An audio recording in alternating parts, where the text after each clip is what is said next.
देखो, good morning student. Today we handle the class 7th subject maths, chapter 7 introduction. Chapter 7 का जो name है वो है कॉन्ग्रुएंस ऑफ ट्राइएंगल। अब कॉन्ग्रुएंस ऑफ ट्राइएंगल क्या है ये आपको समझना है। It is a very important. Congruence of triangle ये नेम है।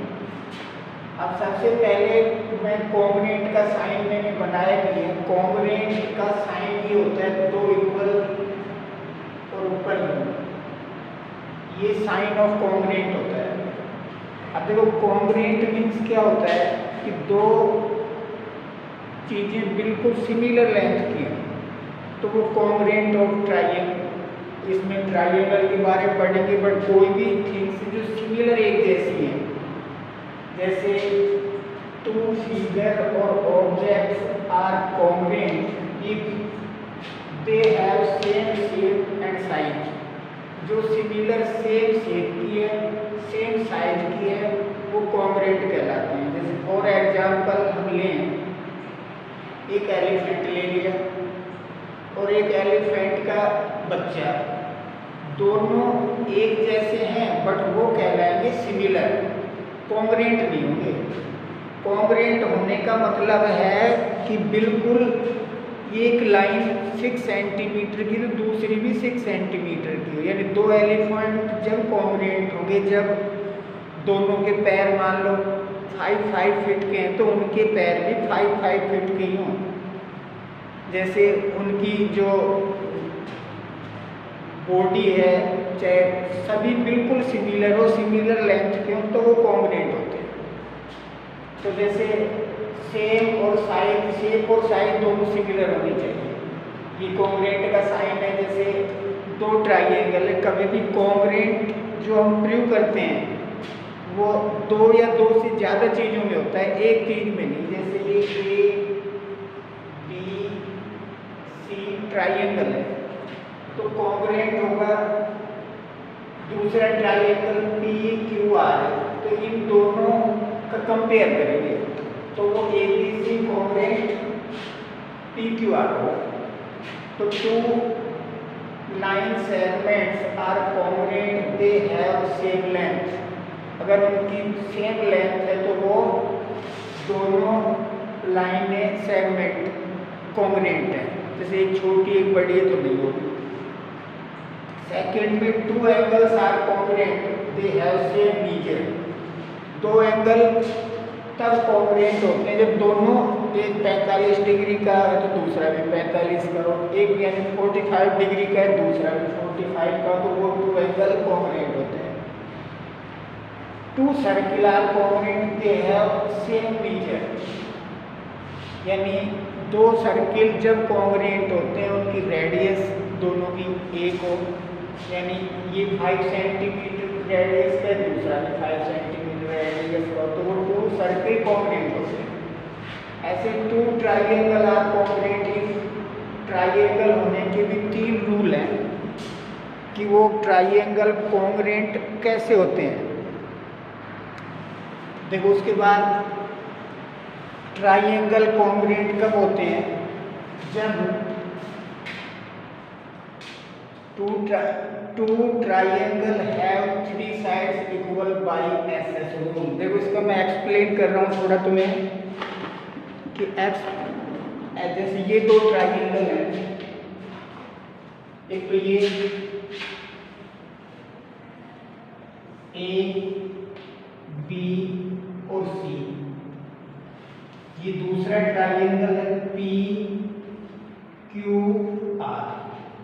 ये 3 सेंटीमीटर, ये 4 सेंटीमीटर, ये 5 सेंटीमीटर, ये भी 3 सेंटीमीटर, 4 सेंटीमीटर, 5 सेंटीमीटर। तो ट्राइएंगल एबीसी कॉन्ग्रुएंट होगा ट्राइएंगल पी क्यू आर की। और जब किसी भी ट्राइएंगल कॉन्ग्रुएंट प्रूव हो जाते हैं तो किसी भी ट्राइएंगल में 6 पार्ट होते हैं, 3 साइड और 3 एंगल। कॉन्ग्रेंट फ्री होने के बाद उनके 6 के 6 पार्ट इक्वल हो जाते हैं। वो कौन से? तो बाई कॉन्ग्रेंट फ्री होने के बाद ये क्लियर हो गया। अब तीनों साइड इक्वल है तो ABC कॉन्ग्रेंट PQR कौन से रूल से कॉन्ग्रेंट है? बाई SS ऐसे B two triangle have two side equal and between angle equal by SAS। देखो S का मतलब साइड, A का मतलब एंगल है, तो यहाँ तीनों साइड इक्वल है तो बाई SS रूल से हो गया। अब यहाँ पे क्या दिया है कि दो साइड, जैसे मान लो ये दो साइड इक्वल, तो इनके बीच का एंगल मान लो 60 डिग्री है, ये भी 60 डिग्री है, तो ये कॉन्ग्रुएंट होंगे किसके? बाई SAS रूल से। अंडरस्टैंड? तो इस तरह के 4 रूल है। See two triangle have two angle equal and between side are equal by ASA rule से वो कॉन्ग्रुएंट होंगे। यानी अब इसमें दो एंगल इक्वल हो, थोड़ा इसमें मॉडिफाइड कर दूं, ये पिक्चर है, दो एंगल इक्वल है, ये 60 डिग्री का, ये 70 डिग्री का, ये 60 का, ये 70 डिग्री का, तो इनकी बीच की साइड इक्वल होनी चाहिए। यानी BC इक्वल QR है, angle B equal angle Q है, BC इक्वल QR है और angle R equal angle C है। तो ये कॉन्ग्रुएंट होगा by ABC congruent triangle PQR by ASA rule. ये इसका थर्ड रूल है। तो आपको ट्राइंगल मिलेंगे, ये सिचुएशन मिलेगी, तो इस तरह आपको फाइंड करना है कौन से रूल से दोनों ट्राइंगल कॉन्ग्रुएंट हैं। अब D two right angle triangle का साइन है, two right angle triangles have hypotenuse and other one side is equal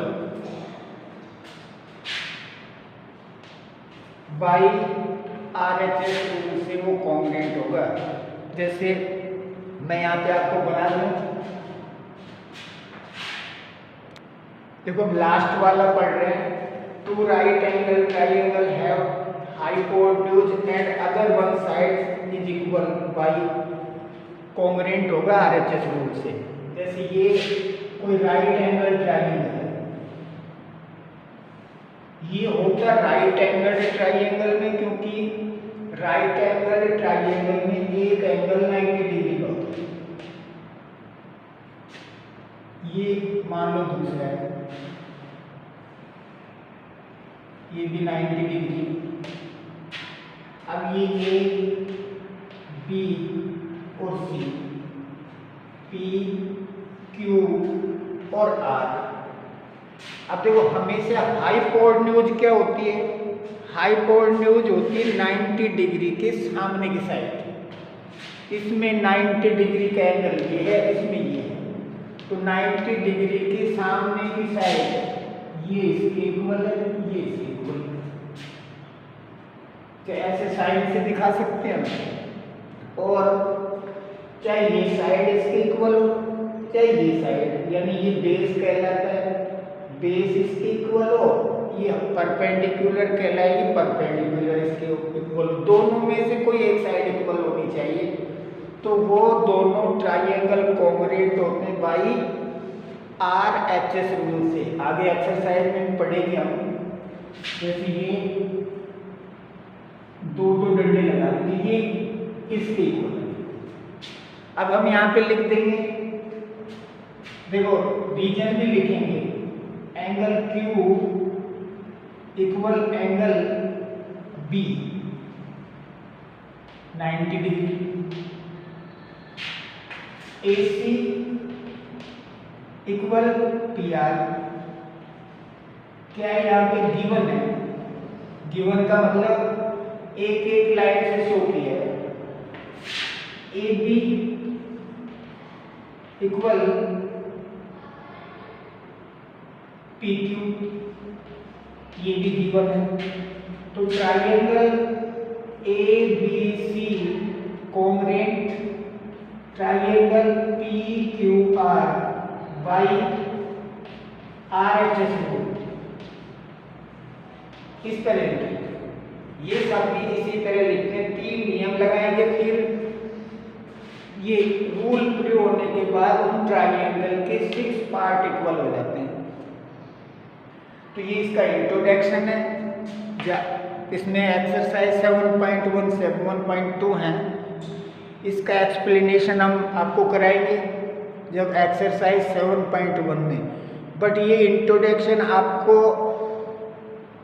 important है। अगर ये समझ में आ गया तो ये समझ लो ये एक्सरसाइज आपकी कंप्लीट हो गई। अदरवाइज, और ये आपको लर्न भी करना है, लिखना भी है, और इसमें कॉन्ग्रुएंट ऑफ ट्राइंगल के सभी रूल इसमें लागू हैं। इसमें कॉन्ग्रुएंस ऑफ ट्राइंगल ही आपको सिखाया गया है। Thank you, have a nice day.